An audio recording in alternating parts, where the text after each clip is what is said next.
Good evening, family. Good evening po. Ang babasahin natin mula kay Mateo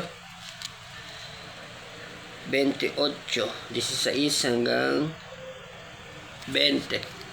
Ang pamagat po, isinugo ni Jesus ang kanyang mga alagad. Pumunta ang 11 alagad sa Galilea, sa bundok na sinabi sa kanila ni Jesus. Nang makita nila si Jesus, siya'y sinamba nila, subalit may ilan sa kanila nag-alinlangan.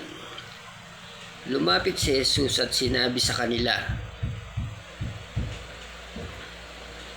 "Ibinigay na sa akin ang lahat ng kapangyarihan sa langit at sa lupa. Kaya't humayo kayo, gawin ninyong alagad ko ang mga tao sa lahat ng mga bansa.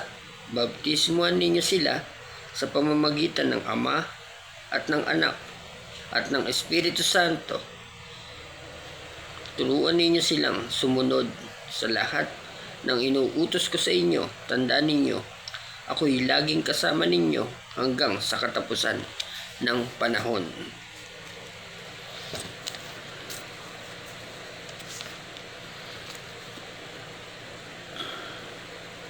So dito yung family, share ko din, sinasabi rito, di ba, sinasabi ni Jesus noon, hindi pa niya panahon. Hindi po yung panahon dito na sinasabi. Ang sinasabing panahon dito ay panahon ng masama. Ibig sabihin,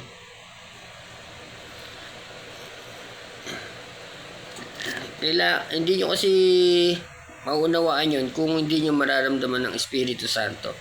So, kasi laging iniisip ng mga tao na may katapusan ng panahon. Ibig sabihin, diba nung sinabi ng kapatid niya na pumunta ka sa Pasko, sabi ni Jesus, hindi ko pa panahon yun. Ibig sabihin, dito kasi darating yung panahon ni Jesus, yung 2,000 taon. So ito family, yung pagbabasa ng Biblia saka yung paglapit sa Diyos, unahin nyo muna yung mga basic. Halimbawa, yung magpasalamat sa Diyos, ganun. Hanggat hindi nyo kasi, minsan ako nga eh. Lagi kong nasa isip ang Diyos, pero kailangan ko pa rin painitin yung sarili ko. Baga, halimbawa, sa isang araw, tulad niya, ilang araw ko hindi nakabasa ng Biblia. So, lumalamig yun. Parang warm up yun. Parang